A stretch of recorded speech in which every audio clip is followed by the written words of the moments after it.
বাসায় পৌঁছতেই অরিত্রীকে আরশির সাথে না আসতে দেখে কৈফিয়ত চাওয়া শুরু করে দিল ওদের মা হুমায়রা জাহান। অরিত্রী কোথায় আছে? ওদের সাথে কেন আসল না? কখন আসবে? আহসান আলম ঠান্ডা মাথায় নরম সুরে বললেন, মাত্রই তো বাইরে থেকে আসলাম, একটু রেস্ট নিতে দাও। রেস্ট নিতে নিতেই তো আমার প্রশ্নের উত্তর দিতে পারো, তাই না? আরে বাবা, ওদের কলেজের ওদিকে গিয়েছিলাম, গিয়ে ওদের ফোন করলাম ক্লাস শেষ কিনা শোনার জন্য। আরশির ক্লাস শেষ হয়ে গিয়েছিল, তাই ওকে নিয়ে এলাম সাথে। অরিত্রীর ক্লাস এখনো শেষ হয়নি। দুজনে একই গ্রুপে, অথচ একজনের ক্লাস শেষ, একজনের ক্লাস শেষ হয়নি। এসবের মানে কি? বোকা পেয়েছ আমাকে? হ্যাঁ। আহসান আলম এবার রেগে গিয়ে বললেন, সরি বাপ, ভুল বলে ফেলছি। অরিত্রী ওর জামাইয়ের সাথে রিকশায় চড়ে ঘুরতেছে, আমি নিজে ওদের রিকশায় উঠিয়ে দিয়ে এসেছি। বুঝেছ? শান্তি হয়েছে? সবসময় তেরাইছা কথা না বললে হয় না তোমার, তাই না? এই তোমার জন্যই মেয়েগুলা এত খারাপ হচ্ছে। আমি তো সৎ মা, সবসময়ই খারাপ চাই ওদের। তুমি আপন বাপ হয়ে যে খারাপ চাচ্ছ বা খারাপ বানাচ্ছ সেইটা তো ওরা বুঝতে পারতেছে না, বুঝবেও না। এবার আরশি পাশ থেকে মায়ের উদ্দেশ্যে বলে উঠল, কথায় কথায় মায়ের আগে সৎ ওয়ার্ডটা উচ্চারণ না করলে হয় না? আমরা দুই বোন কখনো তোমাকে সৎ মায়ের চোখে দেখি? হুমায়রা জাহান চেঁচিয়ে উঠে বললেন, হয়েছে হয়েছে, বাপের সামনে এখন আর সাধু সাজা লাগবে না। আরশি আর কোনো কথা বলল না। সে জানেই যে এখানে তর্ক করে লাভ নেই, মিছামিছি কথা বাড়বেই। চুপচাপ ওর রুমে চলে গেল। ভেতরটা খুব হালকা লাগছে ওর। অবশেষে আল্লাহর রহমতে অরিত্রীর হারাম রিলেশনটাকে হালালে পরিণত করতে সক্ষম হয়েছে ও। খুশিতে মরে যেতে ইচ্ছে করতেছে। দরজাটা লক করে বাইরের কাপড় ছেড়ে ঘরের কাপড় পরে ফ্যান অন করে কিছুক্ষণ শুয়ে রইল আরশি। হঠাৎ করে কোনো পারমিশন না নিয়েই আরশির চাচাতো ভাই মেরাজ আরশির রুমে ঢুকে পড়ল। আরশি চরম বিরক্তির সাথে তড়িঘড়ি করে উঠে বসে পাশ থেকে উড়নাটা মাথায় দিয়ে সারা শরীর ঢেকে নিল। তারপর কর্কশ কণ্ঠে ধমকের সুরে মেরাজকে বলল, মেরাজ ভাই, তোকে কত শতবার বলছি আমার রুমে এভাবে হুটহাট ঢুকে পড়বি না। ঢুকার আগে পারমিশন নিয়ে নিবি। এক কথা কতবার বলতে হবে? ঢং দেখাইস না তো আরশি, এমন ঢং দেখাচ্ছিস মনে হচ্ছে তোর ইজ্জত কেড়ে নিতে আসছি। মুখ সামলে কথা বল মেজার ভাই। কোনো দরকারে এসেছিস, দরকার সেরে কেটে পড়। আর নেক্সটে এভাবে আমার রুমে হুটহাট ঢুকে পড়বি না। লাস্ট বারের মতো বলে দিল ম। মেরাজ আর কোনো কথা না বলে আরশির ওয়াশরুমে ঢুকে গেল। আরশি চিল্লিয়ে বলল, ওই, আমার ওয়াশরুমে ঢুকিস কেন? গোসল করব। বাকি সব ওয়াশরুমই ব্লক হয়ে গেছে। 5 মিনিটের মধ্যে গোসল সারবি। আমার গোসল করা লাগবে। নামাজ পড়ি নাই এখনো। মেরাজ আর কিছু বলল না, চুপচাপ ওয়াশরুমে ঢুকে গেল। আরশি মনে মনে 101টা গালি দিল মেরাজকে। যৌথ ফ্যামিলিতে এই এক সমস্যা, পর্দা করা ঝামেলা। অরিত্রীর এক চাচা ঢাকায় থাকেন, আর আরেক চাচা ওদের সাথে একত্রে এক বাসায়ই থাকেন। বাবা এত কিছু বুঝেন, অথচ এই যৌথ ফ্যামিলির পর্দার সমস্যা কেন বুঝেন না সেইটা মাথায় আসে না আরশির। অবশ্য বুঝেন না সেইটা বললে ভুল হবে। বুঝেন ঠিকই, কিন্তু কোনো উদ্যোগ নেন না এই ব্যাপারে। পুরো বাড়িতে ইসলামিক ব্যাপারে একমাত্র ওর বাবাই যা একটু সাপোর্ট দেয়। তাছাড়া বাকিদের কাছ থেকেই সাপোর্ট তো পাই না, উল্টো বাধার সম্মুখীন হয়। নিজে নিজে সবার বিরুদ্ধে স্ট্রাগল করে কতটুকুই বা পারা যায়। ভাবতে ভাবতে আবার ফোনের ভেতর ঢুকে গেল আরশি। রিসেন্টলি ফেসবুকে একজন দিনী বোনের সাথে পরিচয় হয়েছে। এত ভালো লেগেছে মেয়েটাকে, যা বলার বাইরে। সারাদিন কথা বলে তবুও শান্তি মেটে না। মেয়েটাও ওর মতো প্র্যাকটিসিং মুসলিমা। ইসলামকে আঁকড়ে ধরতে তারও ভীষণ কষ্ট পোহাতে হয়। মেয়েটার নাম খাদিজা। এবার অনার্সে অ্যাডমিট হয়েছে। থাকে বরিশালে। এভাবে এরকম মেয়েদের সাথে ফ্রেন্ডশিপ করে বোন বানিয়ে ঘন্টার পর ঘন্টা মেসেঞ্জারে চ্যাটিং করা অরিত্রীর একদম পছন্দ না। সে বারবার আরশিকে নিষেধ করে এসব ব্যাপারে। আরশির এসব নিষেধাজ্ঞা শুনতে ইচ্ছে করে না। আরশি বলে, আমি কি তোর মতো ছেলেদের সাথে প্রেম করে বেড়াই? তুই যেটা করিস সেইটা হারাম। কিন্তু আমারটা হারাম না। তুই এভাবে ছেলেদের সাথে অবাধ মেলামেশা করে নিজের ইমেজ তো নষ্ট করিসই, উল্টো আমার ইমেজও নষ্ট করিস। আহা, আসছে আমার ইমেজ ওয়ালি। শোন, ভার্চুয়ালি এইসবই ফেক। বুঝলি? এই যে তুই যে খাদিজার আপুর সাথে কথা বলিস, বোন বানিয়েছিস, যেন তোর বোন নেই। কি আদিক্ষেতা! সবকিছুর লিমিটেশন থাকা উচিত। এসব ব্যাপারে লিমিট ক্রস করিস তুই। এই যে হুজুরনি হয়ে সুযোগ হলেই ফোনের উপর হয়ে পড়ে থাকিস, এটা কি সবাই ভালো চোখে দেখে? তোর ফোনের প্রতি এমন নেশা দেখে সবাই তো ভাবে প্রেম করে বেড়াস তুই। আদৌ কি তাই? এই যে আমি প্রেম করি, তাও তো তোর মতো এর নেশা নাই ফোনের। আরশি অরিত্রীর কথার কোনো জবাব দেয় না। অরিত্রীর কথা ভুল না। ওর এই ফোনের প্রতি এত নেশা কেউ ভালো চোখে দেখে না। অথচ ও তো ফোনে খারাপ কিছু করে না, ভালো কাজই তো করে। কিন্তু সেইটা কে বুঝবে? অরিত্রীর আরশির চেয়ে ৩৫ মিনিটের বড়। আবার আরশি জন্ম নেয়ার ঠিক ৩৫ মিনিট পরই ওদের মা আকলিমা মারা যান। দুই মেয়েকে একনজর দেখার সুযোগ পেয়েছিলেন তিনি। প্রচণ্ড ব্যথায় কাতরাতে থাকা আকলিমা এত কিছুর পরেও মেয়েদের বুকের দুধ খাওয়ানোর কথা ভুলেননি। সেই দিন তার কথা মনে পড়লে আজও ভেতরটা হু হু করে কেঁদে উঠে আহসান আলমের। তিনি এতটাই হতভাগা ছিলেন যে স্ত্রীর ডেলিভারির সময় পাশে থাকতে পারেননি। শুধু কি ডেলিভারি, প্রাণপ্রিয় স্ত্রীর মৃত্যুর পর তাকে শেষ দেখা দেখতে পর্যন্ত আসতে পারেননি। ৬ মাসের জন্য আফ্রিকায় গিয়েছিলেন আর্মিদের একটা মিশনে। তার প্রাণপ্রিয় পত্নী যখন প্রসব বেদনায় কাতরাচ্ছে তখন তিনি যুদ্ধের প্রস্তুতি নিতে ব্যস্ত। প্রাণপ্রিয় সহধর্মিণী যখন মৃত্যু যন্ত্রণায় ছটফট করছে তখন তিনি নিজের মৃত্যুর ঝুঁকি নিয়ে প্রতিপক্ষকে ঘায়েল করতে ব্যস্ত। এখানে এত শত ব্যস্ততার মাঝে তার গর্ভবতী স্ত্রীর কথা মনে করার সময় আছে? তবে হাজার ব্যস্ততার মাঝে একটুখানি ফাঁকা যখনই পেত তখনই আকলিমার দেয়া চিঠিটা চোখের সামনে এনে ধরত। আকলিমাকে ৭ মাসের গর্ভবতী রেখে এসেছিলেন তিনি। বিদায় দেয়ার সময় জড়িয়ে ধরে সে কি কান্না! আহসান বারবার নিষেধ করছিল কান্না করার জন্য, এমনিতেই সে অসুস্থ। তার মধ্যে এভাবে কান্নাকাটি করলে আরও অসুস্থ হয়ে পড়বে। কিন্তু কে শুনে কার কথা?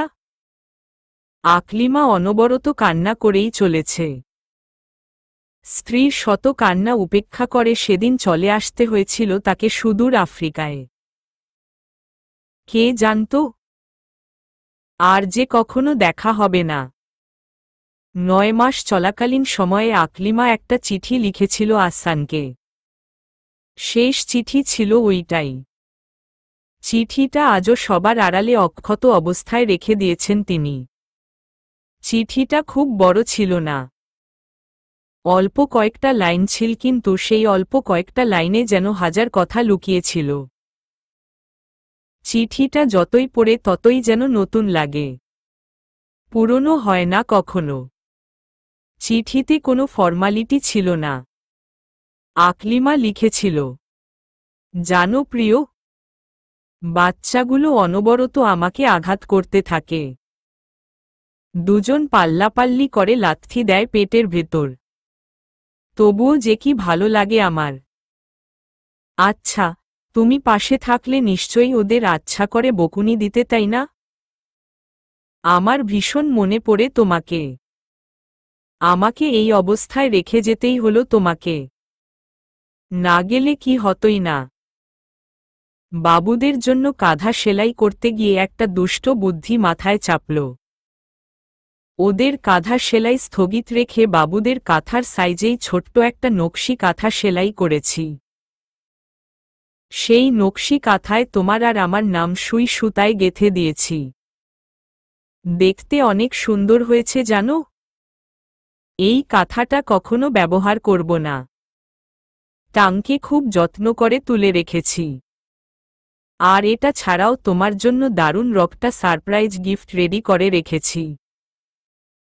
তুমি আসলেই তোমাকে দিয়ে দেব ইনশাআল্লাহ।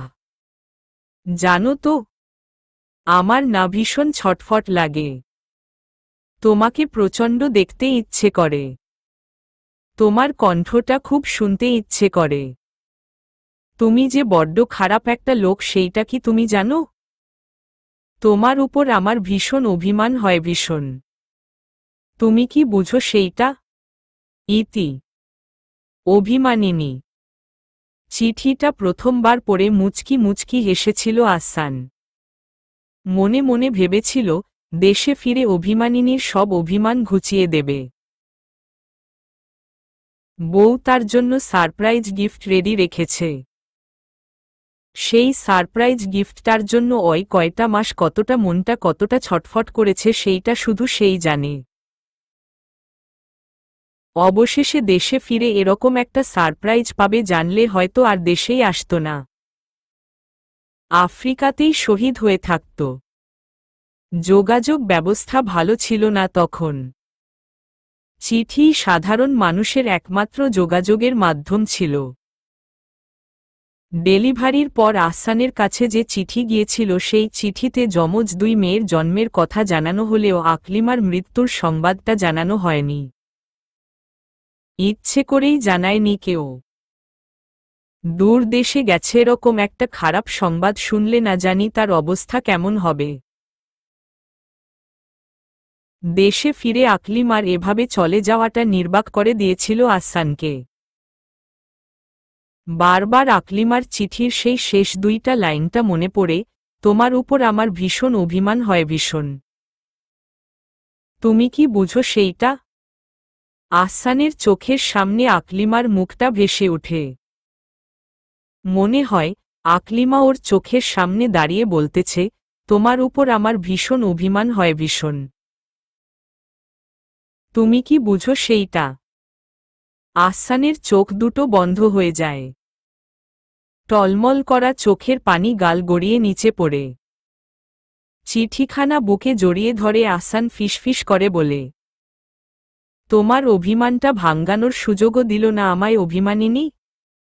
এতটাই অভিমান করেছিলে যে একবারে চলেই যেতে হলো। এতটাই অভিমান। মেয়েদের মাঝে বারবার আকলিমাকে খুঁজে পাওয়ার চেষ্টা করত আহসান। আর পেয়েও যেত।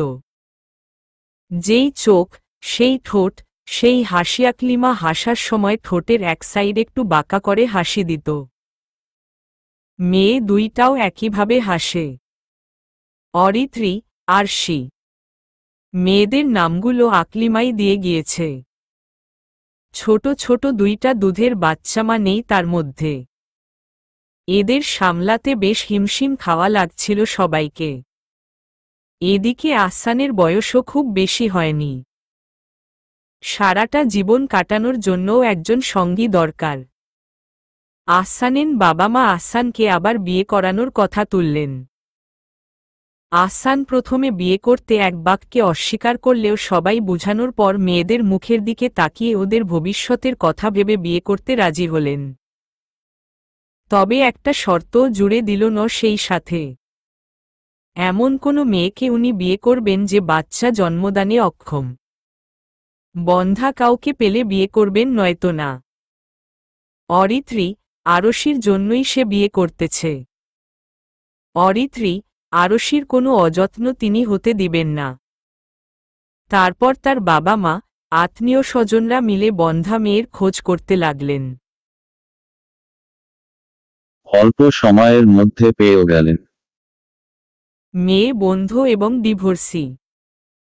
বন্ধা হওয়ার কারণেই নাকি ডিভোর্স হয়েছে। মোটামুটি ঘরোয়াভাবেই আসহানের সাথে হুমাইরার বিয়ে হয়ে গেল। কিন্তু চ্যাপ্টার উল্টে গেল বিয়ের 1 বছর পরই। হুমাইরা প্রেগন্যান্ট। বাজ পড়ল আহসানের মাথায়। পরে জানা গেল যে, যখন হুমাইরার পক্ষের লোক জানতে পারল ছেলেপক্ষ বন্ধা মেয়ে খুঁজছে তখন তারা ঘটককে দিয়ে হুমাইরাকে বন্ধা হিসেবেই প্রেজেন্ট করল। প্রকৃতপক্ষে সে বন্ধা নাবন্ধা সেজেছে কেবল। নিয়তির লিখন, যায় না খণ্ডন। আহসান এবারও বাধ্য হয়ে মেনে নিল অপ্রত্যাশিত নিয়তিকে। তবে শাসিয়ে দিল হুমাইরাকে এই 2 মেয়ের আদর যত্নের কোনো কমতি যেন না হয়। এক বাক্যে হুমাইরা মেনে নিলেন আহসানের কথা। আরে, তোমার মেয়ে তো আমারও মেয়ে, তাই না? কখনো দেখেছ ওদের অযত্ন হতে? আসলেই সেরকম কিছু দেখেননি আহসান। দেখবেন কি করে? হুমাইরার মতো অত পাক্কা প্লেয়ার তো আহসানন না। মেয়েদের আদর যত্ন করে করে স্বামী সহ শ্বশুর বাড়ির সবার বিশ্বাস অর্জন করে নিয়েছে। মেয়েদের আপন মায়ের জায়গায় বসেছে। মেয়েরা সারাদিন মাকে চোখে হারায়, ওদিকে মাও মেয়েদের চোখে হারায়। এভাবে এমন একটা সময় এসে গিয়েছিল যখন অরিত্রী, আরশিকে হুমাইরার হাতে তুলে দিয়ে সবাই নিশ্চিন্তে থাকতে পারত। সবার মনে হতো যে, এতদিনে অরিত্রী, আরশির আপন মাই যেন ফিরে এসেছে। এভাবে সবার বিশ্বাস অর্জন করে সে উল্টা চাল দিতে শুরু করে। এমনভাবে চাল চালে যাতে কেউ বুঝতে না পারে। এমনকি অরিত্রী, আরশিও না। তবে অরিত্রী, আরশি ঠিকই বুঝত মায়ের এই চাল। আরশি ছোট থেকেই একটু শান্তশিষ্ট টাইপের, শান্তিপ্রিয় মানুষ। তাই কখনো মায়ের বিরুদ্ধে কথা বলেনি। মনে মনে হাজার অভিযোগ থাকলেও মনের ভেতরেই রেখেছে সে। মিছামিছি সেসব বলে বেরিয়ে ঝামেলা করতে চায়নি। কিন্তু অরিত্রী উল্টো টাইপগাছের উপরে উপরে পানি ঢেলে তল দিয়ে শিকড় কাটবে এইটা সে সহ্য করতে পারবে না।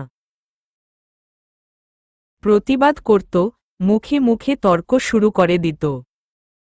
আহসান আলম আর্মির কর্নেল। বাসায় সবসময় থাকেন না। দেখা যায়, বছরে 2-1 বার দীর্ঘ 2-1 মাস ছুটি পান। একবার উনি ছুটিতে আসলে অরিত্রী ওর বাবার সামনেই মায়ের সাথে খারাপ ব্যবহার শুরু করে দেয়। অরিত্রী, আরশি তখন ক্লাস 2তে পড়ে। বাসার সাথেই স্কুল ছিল। একাই যেতে পারত ওরা। ওদের দুজনের ব্যাগ গুছিয়ে দেয়া, টিফিন রেডি করে দেয়ার কাজ হুমাইরা নিজেই করত। তো প্রতিদিন কিছু না কিছু মিসিং থাকতি। একদিন পেন্সিল দিত না, একদিন ইরেজার দিত না, কিংবা দরকারি কোনো বই বা খাতা দিত না। আবার টিফিনে ভাত দিল, তরকারি দিতে ভুলে যেত। এরকম চলতেই ছিল। অরিত্রী, আরশি মাকে প্রতিদিনই মনে করিয়ে দিত যাতে কিছু মিসিং না হয়। তবুও মিসিং থাকতি। অরিত্রী বুঝে যায় ইচ্ছে করেই এমন করে। কয়েকদিন এরকম দেখে সেদিন বাবার সামনে ঝামেলা করল। ওই দিন অরিত্রীর টিফিন বক্সে ভাত দিয়েছিল ঠিকই, কিন্তু তরকারি দেয়নি। রাতেও অরিত্রী না খেয়ে ঘুমিতেছিল পেট ব্যথার জন্য। সকালে 8টা থেকে ক্লাস। শীতের সকাল, তাই একটা সিদ্ধ ডিম খেয়ে স্কুলে আসছে। ভাত খায়নি। টিফিনের সময় টিফিন খেতে গিয়ে দেখে তরকারি নেই। মেজাজটা তখন খারাপ হয়ে গিয়েছিল অরিত্রীর। আরশিকে স্কুলে রেখে টিফিন টাইমেই বাসায় এসে পড়ে সে। তারপর টিফিন ক্যারিয়ারের ভাতগুলো জেদের চোটে হুমায়রার মুখের দিকে ছুঁড়ে মারে আহসানের সামনে। তারপর চিল্লিয়ে চিল্লিয়ে বলে যে, শয়তানি কর আমাদের সাথে, তাই না? শয়তানি ছুটাবো তোমার। তুমি প্রতিদিন এক ঢংধর। শয়তানি বুদ্ধি মাথা থেকে সরে না, তাই না? এইটাই পারো অনেক কথা। হুমায়রা তো আহসানের সামনে কান্না করতে করতে অস্থির। যে মেয়েদের সে এত আদর করে, সেই মেয়েরা আহসানের সামনে তার সাথে এমন ব্যবহার করবে আর আহসান চুপ থাকবে? বিচার করতেই হবে। বাসার অন্য সবাই চিল্লাচিল্লিতে এক জায়গায় হল। অরিত্রী দাদু বলছে মেয়েটা ছোট ভুল করে ফেলছে, ছেড়ে দে। কিন্তু না, হুমায়রার বিচার লাগবেই। আহসান অরিত্রীকে বলল, মাকে সরি বল। আমি ভুল না করে সরি বলবো কেন? বরং মাকেই বল সরি বলতে। আহসান কয়েকবার ভালোভাবে বলল মাকে সরি বলার জন্য। অরিত্রী জেদ ধরে বসে আছে। সে সরি কিছুতেই বলবে না। এক পর্যায়ে আহসানের মাথায় রক্ত উঠে যায়। বাচ্চা মেয়েটাকে ঘরের ভিতর দরজা আটকিয়ে জেদের বসে জীবনের প্রথমবারের মতো গায়ে হাত তুলে। শুধু গায়ে হাত তুলেছে বললে ভুল হবে। স্টিলের স্কেল দিয়ে এলোপাথারি পিটায় ফর্সা শরীরে এক একটা আঘাতের দাগ স্পষ্ট ফুটে ওঠে। কি হয়েছিল তার কে জানে। পিটাতে পিটাতে সেদিন আধমরা বানিয়ে ফেলছিল অরিত্রীকে। দরজার বাইরে থেকে অরিত্রীর দাদা দাদি চাচা গলা ফাটিয়ে ডাকছিল। এভাবে মারতে নিষেধ করছিল। কাজ হয়নি। বাচ্চা মেয়েটার গলা ফাটানো আর্তনাদও সেদিন তার মনে এতটুকুও করুণা সৃষ্টি করেনি। এতটাই পাষাণ হয়ে গিয়েছিল সে। তারপর একটানা 5 দিন অরিত্রী বিছানায় শোয়া, ভয় ব্যথায় গা কাঁপুনি দিয়ে জ্বর আসল। এই ঘটনার পর থেকে বাবাকে সে জমের মতো ভয় পায়। যতটা সম্ভব বাবাকে এড়িয়ে চলার চেষ্টা করে। খুব দরকার না হলে বাবার সাথে কথা পর্যন্ত বলে না। বাবা অনেক চেষ্টা করেছে আদরের মেয়েটার সাথে স্বাভাবিক হতে, কিন্তু পারেনি। অরিত্রী কোনোভাবেই বাবার সাথে স্বাভাবিকভাবে মিশতে পারে না। চেষ্টা করে না তা না, চেষ্টা করেও সে ব্যর্থ। বিনা কারণেই বাবাকে জমের মতো ভয় লাগে, তার জমের মতো। সাধারণত টুইনদের চেহারায় মিল থাকলেও কোথাও না কোথাও একটা অমিল থাকেই, যেটা দিয়ে তাদের আলাদা আলাদা করে চিহ্নিত করা যায় যে কে কোনটা। কিন্তু অরিত্রী আরশির ক্ষেত্রে সেই চিহ্নিত করার উপায়টুকু পর্যন্ত নেই। দুজনের হুবহু একরকম, বিন্দুমাত্র পার্থক্য নেই। ছোটবেলা এই ব্যাপারটা নিয়ে সবাই কনফিউজড হয়ে পড়ত। কিন্তু বড় হওয়ার পর, দুইজন দুই লেবাসধারী হওয়ার পর তাদের মধ্যে পার্থক্যটা কৃত্রিমভাবে সৃষ্টি হয়েছে। বালেগ হওয়ার পর থেকেই আরশি নিজের মধ্যে, নিজের লেবাসের মধ্যে চেঞ্জ আনার চেষ্টা করেছে। আল্লাহর রহমতে শুরু থেকেই নিজেকে পর্দার ভেতর রাখার চেষ্টা করেছে। নামাজ তো সেই ছোটবেলা থেকেই পড়ার অভ্যাস। ওদের বয়স যখন 7 বছর, তখন আহসান আলম ওদের দুই বোনের জন্য 2টা ছোট জায়নামাজ এনে দিয়েছিলেন। সেই জায়নামাজে প্রতি ওয়াক্তে আরশি ওর দাদির সাথে নামাজ পড়ত। নামাজের সূরা ছানা কিছুই পারত না। শুধু ফিসফিস করে আল্লাহ আল্লাহ করত, ফিসফিস করে বানিয়ে বানিয়ে গজল গাইত। দাদি যখন রুকুতে যেত, দাদিকে অনুকরণ করে আরশিও তখন রুকুতে যেত। দাদি সিজদায় গেলে আরশিও সিজদায় যেত। একবার ওদের দাদি ওদের দুই বোনকে একটা গল্প শুনিয়েছিল। গল্পটা এখনো আবসা আবসা মনে আছে আরশির। গল্পটা এরকম ছিল যে রাসূল সহ এর বড় মেয়ে কুলসুম ছিলেন অনেক বড়লোক। কিন্তু রাসূল সহ এর ছোট মেয়ে ফাতেমা ছিলেন অনেক গরিব।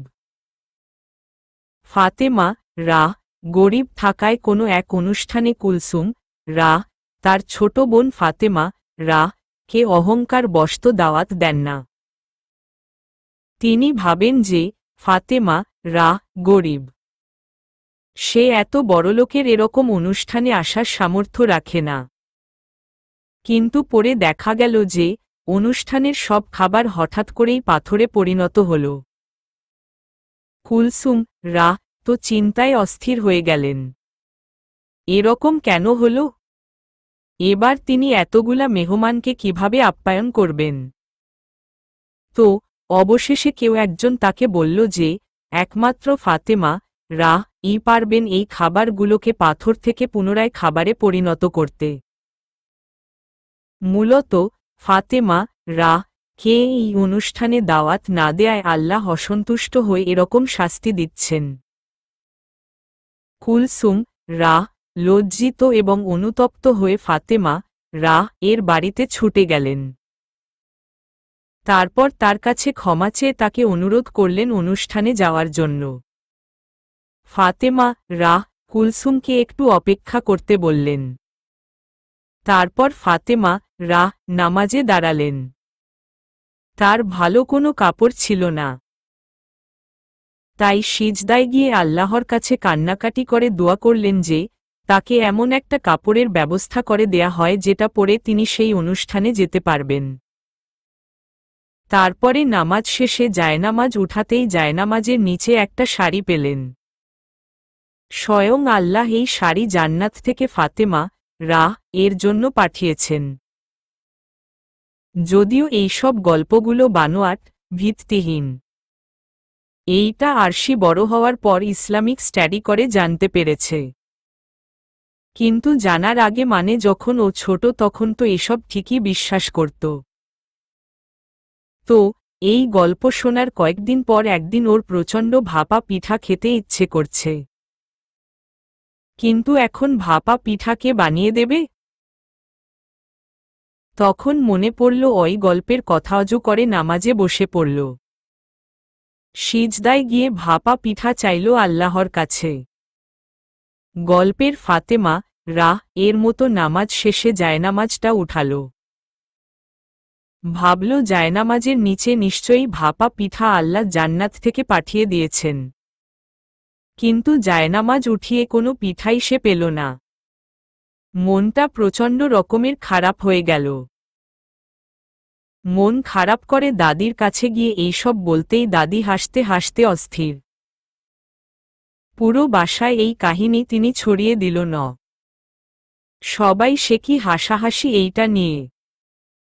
ওই রকম বোকামির কথা মনে পড়লে এখনও আরশির প্রচণ্ড হাসি পায়।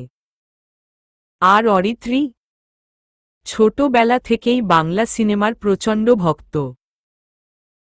আদিম যুগের কমলার বনবাস, ঝিনুক মালার মতো বিখ্যাত বাংলা ছবি সে দেখতে দেখতে মুখস্থ করে ফেলেছে। শুধু আদিম যুগের সিনেমার ভক্তই যে শুধু তা না, আধুনিক সিনেমাও তার প্রচণ্ড রকমের পছন্দ। পছন্দের নায়ক সাকিব খান, ইন্ডিয়ান অভিনেতা দেব জিতের পাগল ভক্ত সে। হিন্দি সে বুঝে না, কোনোভাবেই তার মাথায় ঢুকে না। তাই হিন্দি সিনেমা দেখেও না। দেখলে নিশ্চয়ই সেখানেও একগাদা হিরোর ভক্ত হতো সে। ছোটবেলা থেকেই তার স্বপ্ন ছিল নায়িকা হওয়া। নায়িকা কোয়েল মল্লিক ছিল তার আইডল। কোয়েল মল্লিকের হাসি, কথা বলার স্টাইল, কান্না সব কপি করার চেষ্টা করত সে। সে স্বপ্ন দেখত কোনো একদিন সাকিব খানের সাথ দেব জিতের সাথে দেখা হবে। সে তাদের জড়িয়ে ধরবে, তারা অরিত্রীকে নায়িকাদের মতো কোলে নিয়ে ঘুরবে। তাদের কেউ একজন তাদের বিয়ের প্রপোজাল দিবে। সে তার স্বপ্নের হিরোর বউ হবে। আরও কত কি। এই সব চিন্তাভাবনার কথা এখন মনে আসলে একা একাই হাসে অরিত্রী। এখন আগের মতো ওইসবের প্রতি এত ঝোঁক নেই। এর পেছনে অবশ্য একটা কারণও আছে। অরিত্রী আরশি যখন ক্লাস 9-এ পড়ে তখন সিনেমার হিরো প্লাস মিডিয়া জগতের অন্যান্য লোকদের প্রতি এত ভালোবাসা দেখানো, এত বাড়াবাড়ি করা দেখে একদিন আরশি অরিত্রীকে বলল, অরু, একটা কাহিনী শুনবি? কিসের কাহিনী? শুনেই দেখ। আচ্ছা বল।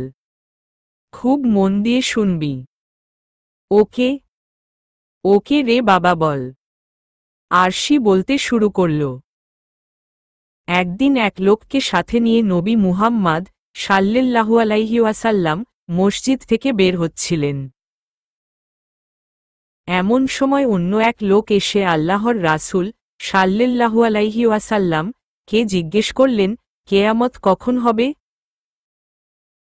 নবী সাল্লাল্লাহু আলাইহি ওয়াসাল্লাম লোকটিকে বললেন, তুমি তার জন্য কি প্রস্তুতি গ্রহণ করেছ? এতে লোকটি যেন কিছুটা লজ্জিত হল। লোকটি বলল, সাওম সালাত ও সদাকাহ খুব একটা করতে পারিনি, তবে আল্লাহর ও রাসূলকে খুব ভালোবাসি। আল্লাহর রসূল সাল্লাল্লাহু আলাইহি ওয়াসাল্লাম উত্তর দিল, তুমি যাকে ভালোবাসো তারই সাথে তুমি থাকবে। এইটুকু বলে আরশি থামল। তারপর অরিত্রীর দিকে তাকিয়ে বলল, এখানে তারই সাথে তুমি থাকবে বলতে কিয়ামত দিবসে তার সাথে থাকার কথা বলা হয়েছে। কিছু ঢুকেছে মাথায়? মানে তুই যাকে ভালোবাসবি তার সাথেই থাকবি কিয়ামতের দিন? অরিত্রীর চোখমুখ উজ্জ্বল হয়ে উঠল। সে খুশি হয়ে বলল, তার মানে আমিও কিয়ামতের দিন রাসূল সাল্লাল্লাহু আলাইহি ওয়াসাল্লাম এর সাথে থাকব। আমিও তো তাকে ভালোবাসি। তোর কাজকর্ম চলাফেরায় মনে তো হয় না তুই আল্লাহ তার রাসূল সাল্লাল্লাহু আলাইহি ওয়াসাল্লাম কে ভালোবাসিস। সারাক্ষণ তো সাকিব খান, দেব, জিৎ আর তাদের মুভি নিয়ে পড়ে থাকিস। তাতেই বাকি? এই জীবনে আমার এই হিরোদের দেখা না পেলেও কিয়ামতের দিন ঠিকই পাবো দেখা। এটাই বা কম কিসের? ইস, আমার যে কি ভালো লাগছে রে। এটা বলতে বলতে আরশিকে অরিত্রী জড়িয়ে ধরতে আসল। আরশি বিরক্তির সাথে ওকে মৃদু ধাক্কা দিয়ে সরিয়ে দিতে দিতে বলল, মাথাটা তোর একবারেই গেছে রে অরু। অরিত্রী এবার অসহায় চোখে আরশির দিকে তাকাল। আরশি বলল, কাহিনীটা বুঝলে এভাবে খুশি হতে পারতি না। কিয়ামতের দিন ওইসব হিরো ফিরো মিডিয়ার লোকদের স্থান হবে জাহান্নামে। কিয়ামতের মাঠে তারা দণ্ডায়মান হবে অবিশ্বাসীদের সাথে, কাফের ও মুনাফিকদের সাথে। এখন তাদের ভালোবেসে তুইও যদি সেই কাফের ও মুনাফিকদের সাথে দণ্ডায়মান হস তাহলে ফাইনালি তোর স্থান কোথায় হবে ভেবে দেখেছিস? জাহান্নামে। অরিত্রী চিন্তিত ভঙ্গিতে জানালা দিয়ে বাইরের দিকে তাকিয়ে আরশির কথা শুনছে। আরশি আবার বলল, সেজন্যই বলি কি অরুয়েশবো বাদ দে এবার। সময় এখনো আছে। একবারে বাদ দিতে না পারলে আস্তে আস্তে কমাতে থাক। একসময় দেখবি পুরোপুরি বাদ দিতে পেরেছিস। শোন, ভালোবাসার ক্ষেত্রেও দেখে শুনে ভালোবাসবি। এমন কাউকে ভালোবাসিস না যে তোর জাহান্নামের কারণ হয়। বুঝেছিস? অরিত্রী এবার কোনো কথা বলল না। বিষণ্ণ মুখে বিছানা থেকে উঠে গিয়ে বারান্দায় এসে দাঁড়াল। হয়তো অরিত্রীর কথাগুলো ওর মনে ধরেছে। তারপর থেকে এসব নিয়ে মাতামাতি আগের তুলনায় একটু কমই করে। আরশি অনেক ট্রাই করে অরিত্রীকে নামাজি, পর্দাশালী বানানোর। কিন্তু সেসব কি আর ওর হাতে? ও চাইলেই কি অরিত্রীকে সৎ পথে আনতে পারবে? কখনোই না। আল্লাহ তো সূরা কাসাসে স্পষ্টই বলে দিয়েছেন, আপনি যাকে পছন্দ করেন তাকে সৎ পথে আনতে পারবেন না, তবে আল্লাহ তায়ালাই যাকে ইচ্ছা সৎ পথে আনেন। এবং তিনিই জানেন কে সৎ পথের অনুসরণকারী। আরশির মাঝে মাঝে খুব খারাপ লাগে এটার জন্য যে এত ও প্রাণপ্রিয় কলিজার টুকরা ওর বোনকে সৎ পথে আনতে পারছে না। আল্লাহ ওকে হেদায়েত দিচ্ছে না। ও প্রতিবার নামাজের সময় অরিত্রীর জন্য দোয়া করে। দোয়া কবুল হয় না কেন কে জানে। অবশ্য আল্লাহ উত্তম পরিকল্পনাকারী। তিনি কোথায় কবে কবে অরিত্রীর হেদায়েত পাবার কথা ঠিক করে রেখেছেন সেইটা তিনিই ভালো জানেন। বাসায় ফিরতে ফিরতে 2টা বেজে গেল অরিত্রীর। আজকের দিনের মতো এত ভালো দিন ওর লাইফে আগে কখনো আসেও নি আর ভবিষ্যতেও বুঝি আসবে না। মনের সুখে জোরে জোরে গান গাইতে গাইতে বাসায় ঢুকছে অরিত্রী। আমার পরাণ যাহা চায় তুমি তাই গো। তোমা ছাড়া আরে জগতে মোর কেহ নাই, কিছু নাই গো। তুমি সুখ যদি নাহি পাও, যাও সুখের সন্ধানে যাও। আমি তোমারে পেয়েছি হৃদয় মাঝে, আর কিছু নাহি চাই গো। আমি তোমার বিরহে রহিব বিলীন, তোমাতে করিব বাস। দীর্ঘ দিবস, দীর্ঘ রজনী, দীর্ঘ বর্ষ মাস। যদি আর কারে ভালোবাসো, যদি আর ফিরে নাহি আসো, তবে তুমি যাহা চাও তাই যেন পাও। আমি যত দুঃখ পাই গো। ওরে আল্লাহ গোগেটটা খুলে না কেন কেউ? বাসায় কি কেউ নাই? ও মা আসু। সেই কখন থেকে গান গাইতে গাইতে কলিং বেল বাজিয়ে যাচ্ছে, কারো খোলার নাম নেই। সবাই কই গেল? এবার দাদিকে ডাক দিল। ও দাদি, গেটটা খুলো না। দাদিও আসল না। অবশেষে আসল ওর ছোট ভাই আদিল। আদিল এবার ক্লাস 6-এ পড়ে। সৎ ভাই হলেও অরিত্রী আরশির খুব ভক্ত সে। গেট খুলেই বলতেছে, মা বলেছিল তোমাকে বাসায় ঢুকতে না দিতে, সেজন্যই কেউ গেট খুলছিল না। হ্যাঁ। মা এবার সামনে এসে দাঁড়ালো হাতে খুন্তি। মা বললেন, তুই নাকি তোর নাগরের সাথে ঘুরতে গেছিলি? তোর বাপে নাকি তোরে তোর নাগরের সাথে রিকশায় তুকে দিয়ে আসছে? অরিত্রীর মাথায় কিছু ধরছে না। বাবা কি তাহলে বিয়ের কথা বাসাত জানিয়ে দিয়েছে? কিন্তু আরশি যে বলল এখন এসব কাউকে জানাবে না। তাহলে মা এসব জানল কিভাবে? অরিত্রী কনফিউজড হয়ে যাচ্ছে। ওদিকে আহসান আলম আর আরশি দুইজনে দুই ওয়াশরুমে ঢুকেছে গোসল করার জন্য। কেউ বাইরে নেই যে অরিত্রীকে এই মুহূর্তে হ্যান্ডেল করবে। অরিত্রী বুঝতেছে না মাকে কি বলবে। মা আবারও ধমকের সুরে বললেন, তোর কলেজ শেষ হওয়ার কথা 1টার দিকে, এখন 2টার বেশি বাজে। কলেজ থেকে বাসা অবধি আসতে 10 মিনিট সময় লাগে। এখন সত্যি করে বল কই ছিলি? ভয়ে অরিত্রীর মুখটা শুকিয়ে গেছে। চোর ধরা পড়লে যেরকম অবস্থা হয় ওরও সেরকম অবস্থা হচ্ছে। ও ওর ভেতরের বাঘিনীটাকে বের করে এনে মায়ের কথার বাঁকা একটা জবাব দিতে ইচ্ছে করতেছে, কিন্তু ও পারতেছে না। তবে ওকে পারতেই হবে। কোনোরকমে এই যাত্রায় পার পেলেই হল। পরে আরশির কাছ থেকে সব জানা জানে। বাবা আরশি ওদের কাউকেই দেখা যাচ্ছে না। মেজাজ খারাপ হচ্ছে। মা আবারও ধমক দিল, ন কিরে বোবার মতো চুপ করে আসিস কেন? অরিত্রী এবার মেজাজ দেখিয়ে বলল, মাত্রই বাইরে থেকে ফিরলাম মা। সর তো ভেতরে যেতে দাও। অরিত্রী মাকে সরিয়ে ভেতরে ঢুকতে গেলে মা ওকে পেছনে থেকে টেনে ধরেন। তোর সাহস দিন দিন বাড়ছে তাই না? কথায় কথায় মেজাজ দেখাস আমার সাথে? মা একটু কাজ ছিল বাইরে। কাজটা শেষ করে ফিরতে ফিরতে লেট হয়ে গেছে। কি কাজ? নাগরের সাথে ফষ্টিনষ্টি করার কাজ? হ্যাঁ তাই। নাগরের সাথে ফষ্টিনষ্টি করার কাজ করতে গিয়েছিলাম। শুনেছ? এবার ছাড়ো। যেতে দাও আমাকে। এটা বলেই হেঁচকা টান দিয়ে নিজেকে ছাড়িয়ে কোনোরকমে রুমের ভেতরে ঢুকে গেল অরিত্রী। একবারও পেছনে দিকে তাকালো না। তাকালে দেখতে পারত কিভাবে অগ্নিদৃষ্টিতে হুমায়রা জাহান ওর দিকে তাকিয়ে সাপের মতো ফুঁসতেছে। রুমে ঢুকে অরিত্রী যেন হাফ ছেড়ে বাঁচল। আরশিকে ডাকতেই আরশি ওয়াশরুমের ভেতর থেকে জবাব নিল।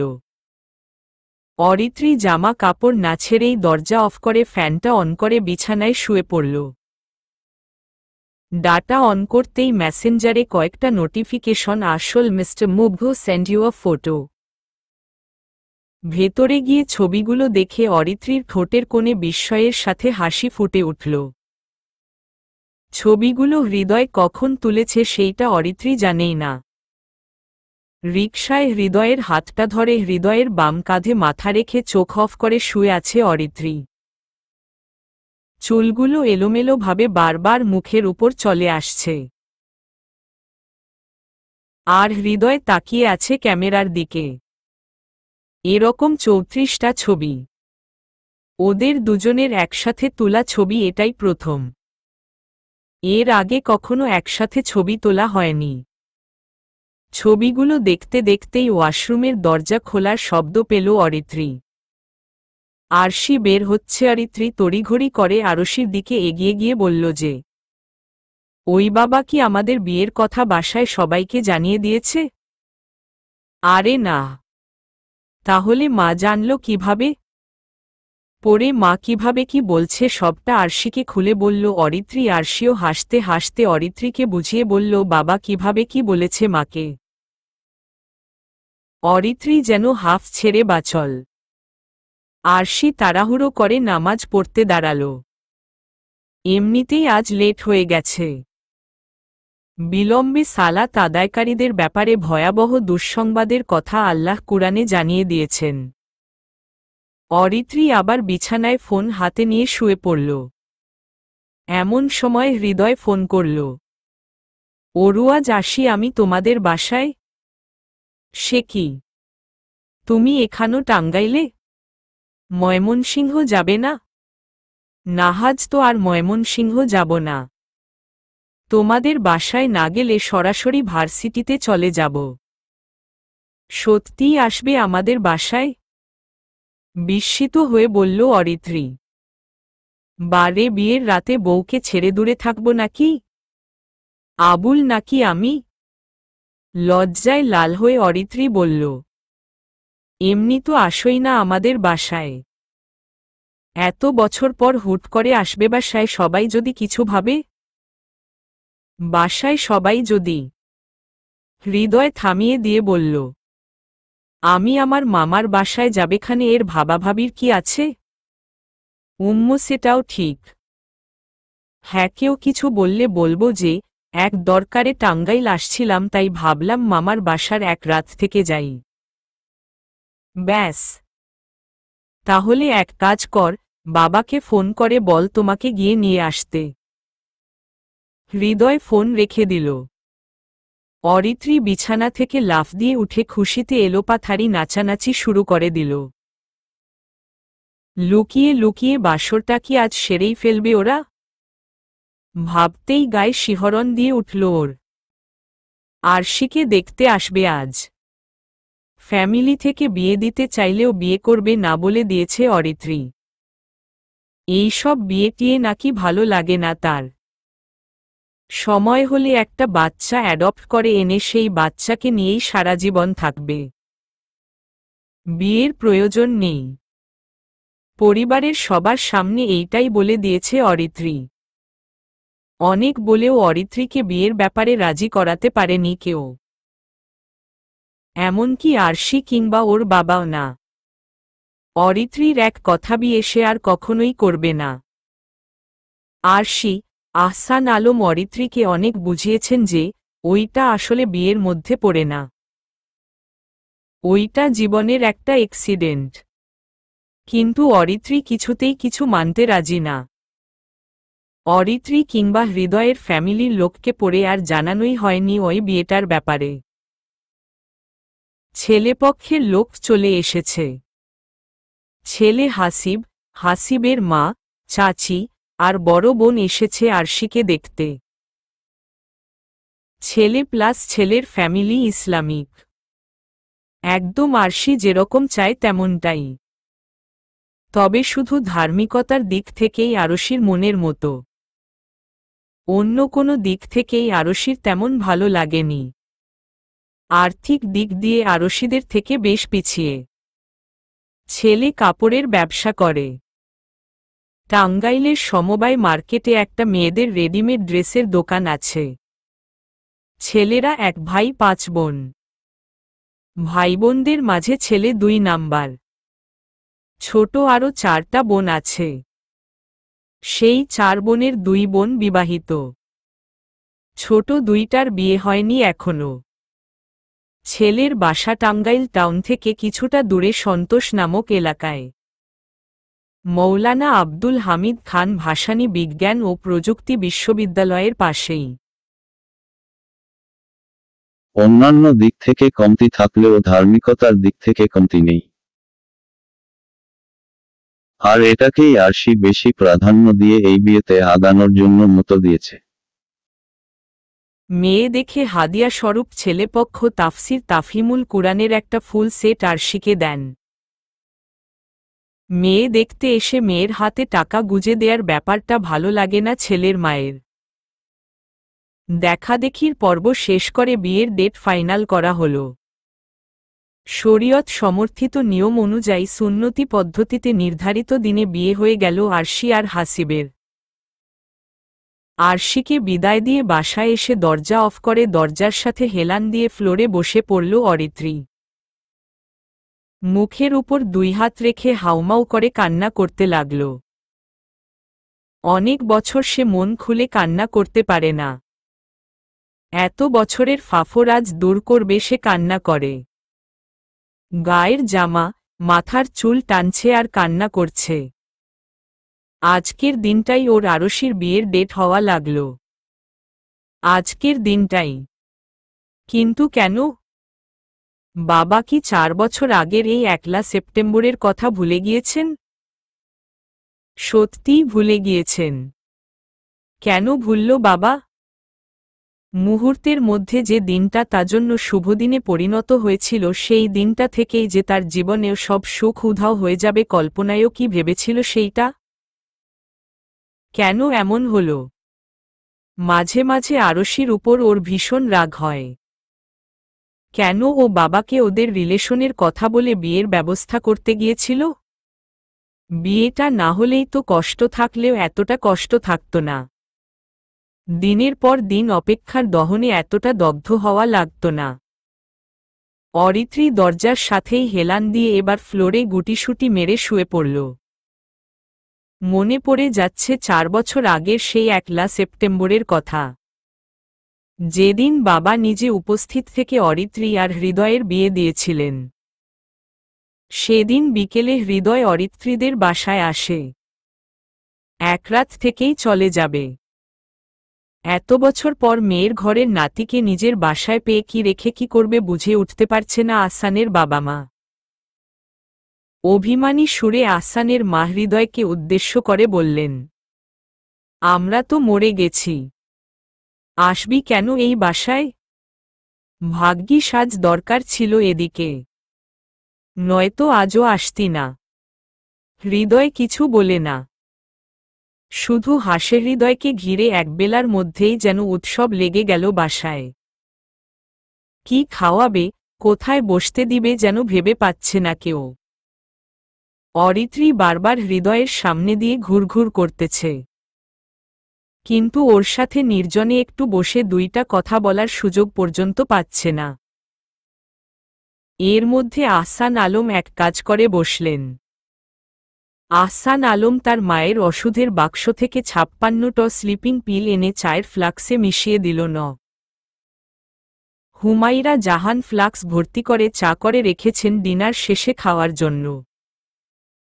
ডিনার শেষে বাসার সবার 1 কাপ চা খাওয়া চাই, কিন্তু ওই সময়টাতে চা করতে ইচ্ছে করে না হুমায়রার, তাই আগেই বানিয়ে ফ্লাক্স ভর্তি করে রাখেন। তো আহসান ফ্লাক্সে স্লিপিং পিল মিক্স করে অরিত্রী, আরশি আর হৃদয়কে আলাদা করে জানিয়ে দেয় যাতে ওরা চা না খায়।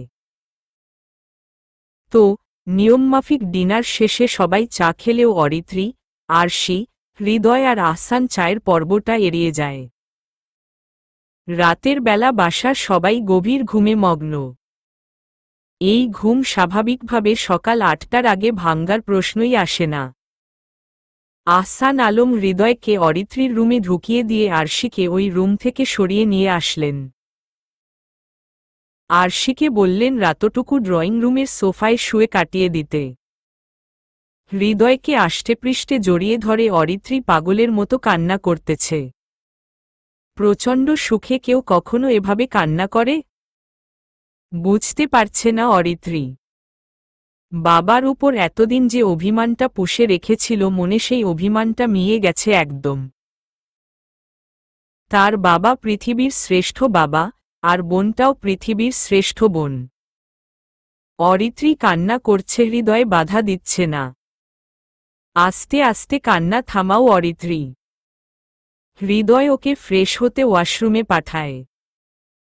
ওয়াশরুমে গিয়ে একেবারে শাওয়ার নিয়ে ফেলল অরিত্রী। ওয়াশরুম থেকে বের হতেই দেখে লাল আর সোনালি রঙের মিশ্রণে একটা জামদানি শাড়ি বিছানার উপর রাখা। শাড়ির সাথে ম্যাচিং করে পেটিকোট, ব্লাউজ আর সাথে কিছু ম্যাচিং করা অর্নামেন্টস। অরিত্রী অবাক হয়ে যায়। অবাক হয়ে জিজ্ঞাসুক দৃষ্টিতে হৃদয়ের দিকে তাকাতেই হৃদয় বলল যে, তোমাকে বাসায় পাঠিয়ে একটু শপিংয়ে গিয়েছিলাম। জীবনের প্রথম বিয়ে বলে কথা। বউকে বিয়েতে কিছু না দিল কেমন দেখায় না? অরিত্রী কপাল কুঁচকে হৃদয়ের দিকে তাকিয়ে বলল, প্রথম বিয়ে মানে? দ্বিতীয়, তৃতীয় বিয়ের করার ইচ্ছেও আছে নাকি? আমি কি বলেছি সেই কথা? যেভাবে বললা, প্রথম বিয়ে বলে কথাটাই বললাম। হৃদয় এবার কাছে এসে অরিত্রীর কোমর জড়িয়ে ধরে ওকে কাছে টেনে নিল। কপালে একটা চুমু খেয়ে বলল, এবার শাড়িটা পরে আমাকে উদ্ধার করুন মহারানী। লাইফে প্রথমবারের মতো শাড়ি কিনলাম। ভালোমন্দ ঠিক বুঝে উঠতে পারিনি। তোমার পছন্দ হইছে কিনা? অরিত্রী হৃদয়ের মুখে আঙ্গুল দিয়ে থামিয়ে দিল হৃদয়কে। তারপর বলল, শুধু পছন্দ না, অনেক বেশি পছন্দ হইছে। হাজার হলেও তোমার দেয়া জিনিস। পছন্দ না হয়ে যাবে কই হুম? তুমি একটু বারান্দায় গিয়ে বসো, আমি এক্ষুনি শাড়ি পরে নিচ্ছি। হৃদয় বারান্দায় গিয়ে বারান্দার গ্রিল ধরে দাঁড়িয়ে রইল। অরিত্রী ঝটপট শাড়ি পরে নিল। মুখে হালকা একটু ক্রিম, তার উপরে ফেস পাউডার, লাল কালারের লিপস্টিক সাথে হৃদয়ের আনা অর্নামেন্টসগুলো পরল। কুচিটা ঠিক করা হয়নি, কেমন যেন দেখাচ্ছে। ঠিক করতে হবে। শাড়ির কুচিগুলো খুলে আবার নতুন করে দিয়ে ধরে হৃদয়ের কাছে বলল কুচিটা ধরে ঠিক করে দিতে। জীবনের প্রথম এরকম একটা কাজ করতে গিয়ে অন্যরকম প্রশান্তিতে ভেতরটা ছেড়ে গেল হৃদয়ের। কুচিটা ঠিক করে দিয়ে নিজের হাত দিয়েই সেইটা গুজে দিল হৃদয়ে। হৃদয়ের স্পর্শ পেতেই কেঁপে উঠল অরিত্রী। আবেশে জড়িয়ে ধরল। অরিত্রীকে ছাড়িয়ে হৃদয় বলল, অনেক জোরাজোরি করা হইছে, এবার আমার বউটাকে একটু দেখতে দাও। দেখি। অরিত্রী লজ্জা পেয়ে মাথা নিচু করে ফেলল। হৃদয় থুতনিতে ধরে উঁচু করে লাজুক মুখটা দেখে বলল, সবসময় এভাবেই লজ্জা পাবেমনে থাকবে? অরিত্রী কপাল কুঁচকে ঠোঁট বাঁকা করে একটুখানি হাসি দিয়ে বলল, সব সময় লজ্জা যদি না লাগে, লাগাতে হবে আমার জন্য। এমন লজ্জামাখা মুখ কত ভালো লাগে জানো। অরিত্রী লজ্জা পেয়ে আবারও হৃদয়ের বুকে মুখ লুকাল। হৃদয় ওকে কোলে তুলে নিয়ে বিছানায় বসাল। মাথায় কাপড়ের আঁচল দিয়ে ঘোমটা দিয়ে দিল। তারপর ফোনটা এনে কয়েকটা ছবি তুলে নিল অরিত্রী। এরপর দুজনের একসাথে কয়েকটা সেলফি। হৃদয় বলল, বিয়ে তো বিয়েই, সেটা যেমন করেই হোক, মেমোরি তো রাখতেই হয়, তাই না? এই ছবিগুলোই আমাদের মেমোরি হয়ে থাকবে। সেদিন তারা জীবনের প্রথম দুজনার এত কাছাকাছি চলে এসেছিল। এত ভালোবাসায় একদম ভরিয়ে দিয়েছিল অরিত্রীকে। নিয়ে গিয়েছিল ভালোবাসার অন্য এক জগতে সে রাতের আগে কখনোই যায়নি অরিত্রী। আর সে রাতের পরেও আজ অবধি আর যাওয়ার সৌভাগ্য হয়নি। কখনো হবে কিনা সেইটাও জানা নেই তার।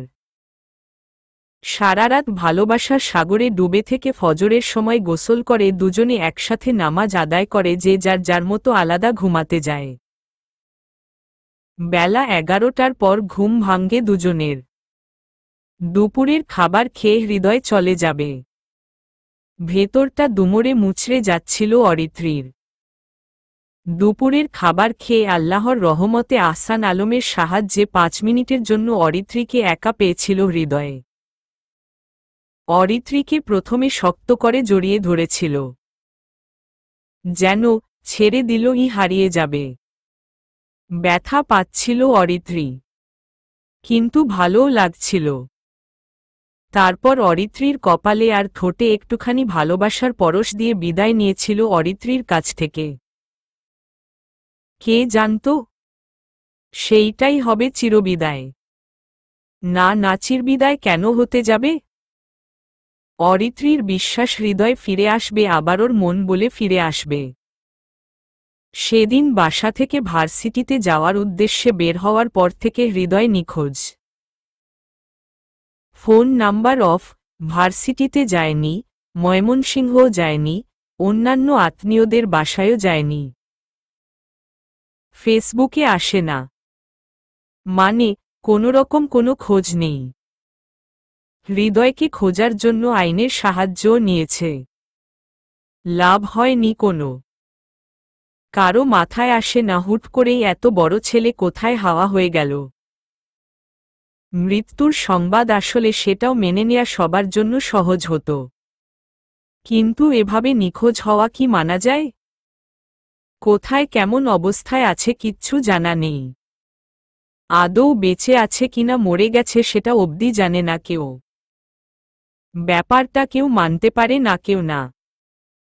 একমাত্র ছেলেকে আচমকা এরকম হারিয়ে হৃদয়ের বাবা মা দুজনেরই পাগলপ্রায় অবস্থা। হৃদয়ের বাবা সময়ের ব্যবধানে নিজেকে সামলে নিতে পারলেও হৃদয়ের মা আসমানি বেগম তা পারেননি। মানসিক ভারসাম্য হারিয়ে আজও হৃদয়ের সমবয়সী কোনো ছেলেকে দেখলে সে তাকে তার হৃদ ভাবে। আদর করে কাছে ডাকে, হৃদ বলে ডাকে, তাকে মা ডাকতে বলে, যত্ন করে রান্না করে খাওয়াতে চায়, হাসতে হাসতে সেই হৃদকে জড়িয়ে ধরে, আবার হুট করেই কান্না করেন। আরও কত কি।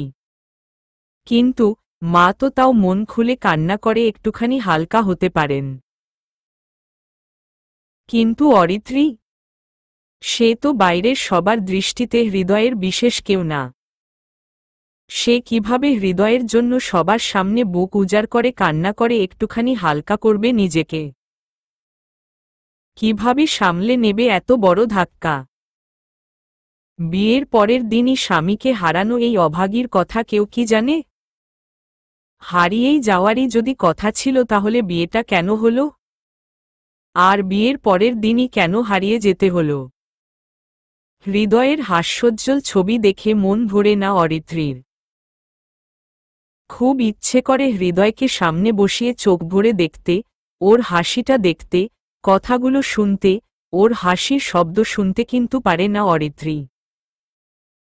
প্রচণ্ড কষ্টে চিৎকার করে কান্না করতে ইচ্ছে করে, কিন্তু কাঁদতেও পারে না। দম বন্ধ হয়ে আসতে চায় তখন। অনেক অনেক প্রশ্ন, অনেক অভিযোগ, অনেক অভিমান মনের ভেতর পুষে রেখেছে অরিত্রী। ওর বিশ্বাস, হৃদয় ঠিক একদিন এসে চমকে দেবে সবাইকে। আর অরিত্রীর ভেতরের সব অভিমানও নিমিষেই ঘুচিয়ে দেবে। হৃদয় নিখোঁজ হওয়ার পর কিছুদিন লুকিয়ে লুকিয়ে প্রচণ্ড কান্না করত অরিত্রী।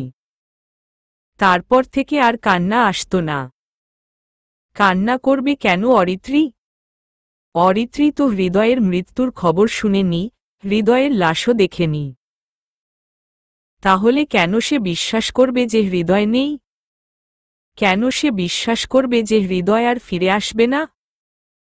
হৃদয় আসবে, অবশ্যই আসবে, ওর মন বলে হৃদয় ফিরে আসবেই। শপিংয়ে গেলে হৃদয়ের জন্য কিছু পছন্দ হলে কিনে রাখে, হৃদয়কে কিছু বলার ইচ্ছে হলে ওর মেসেঞ্জার আইডিতে টেক্সট দিয়ে বলে রাখে, কিংবা ডায়েরিতে লিখে রাখে। কখনো একটুখানি সাজতে ইচ্ছে করে সেজে পিক তুলে হৃদয়ের আইডিতে পিক সেন্ড করে।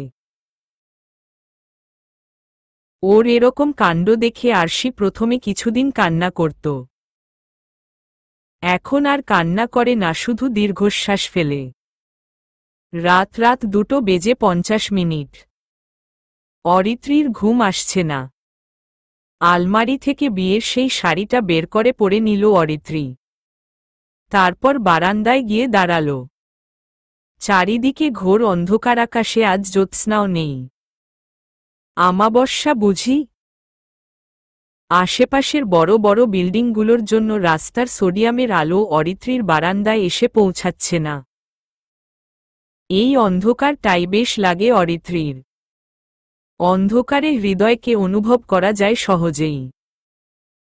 কল্পনায় ওর সাথে চুপি চুপি কথা বলা যায়, হাসাহাসি করা যায়, আবার ওকে জড়িয়ে ধরে চুমুও খাওয়া যায়। আজ অনেকদিন পর অরিত্রী তার মিস্টার মুগ্ধের সাথে কথা বলতে আসছে। অরিত্রী চোখ বন্ধ করে চুপি চুপি ডাকছে, মুগ্ধ, মিস্টার মুগ্ধ। এই তো হৃদি, আমি এখানেই। অরিত্রী মুচকি হাসল। তারপর বলল, তোমার দেয়া বিয়ের সেই শাড়িটা পরেছি আজকে। কেমন লাগছে দেখো তো। হৃদয় এবার কোনো জবাব দিল না। অরিত্রী চোখ বন্ধ করে দেখতে পেল হৃদয় ওর দিকে মুগ্ধ দৃষ্টিতে তাকিয়ে আছে। হৃদয়ের জবাব পেয়ে গেল অরিত্রী। লজ্জায় মাথা নিচু করে মুচকি হাসল। হৃদয় এবার বলল, এত সুন্দর করে লজ্জা পেও না হৃদি, আমি খুন হয়ে যাব। খুন? অরিত্রীর মনটা এবার হুট করেই খারাপ হয়ে গেল। বিষণ্ণ মুখ নিয়ে বলল, প্রিয়, তুমি কি সত্যিই আছো? হ্যাঁ আছি তো, এই তো আমি। কই? আমি তাহলে তোমাকে স্পর্শ করতে পারি না কেন? আমার ভীষণ ইচ্ছে হয় তোমাকে স্পর্শ করার, তোমার স্পর্শ পাবার। হৃদয় এবার কোনো কথা বলে না। অরিত্রী আবার জিজ্ঞেস করে, কবে আসবে বল না? আর কত দেরি হবে? রাস্তায় প্রচুর জ্যাম, ওর সেজন্যই আসতে লেট হচ্ছে। হৃদয়ের দুষ্টুমি মার্কা কথা শুনে অরিত্রী মুচকি হাসে। তারপর চোখ বন্ধ রাখা অবস্থাতেই ফিসফিস করে ডাকল তার মিস্টার মুগ্ধকে। মিস্টার মুগ্ধ? বলুন মিসেস। শুভদিন, সত্যি সত্যিই আসবে তো? সমাপ্ত।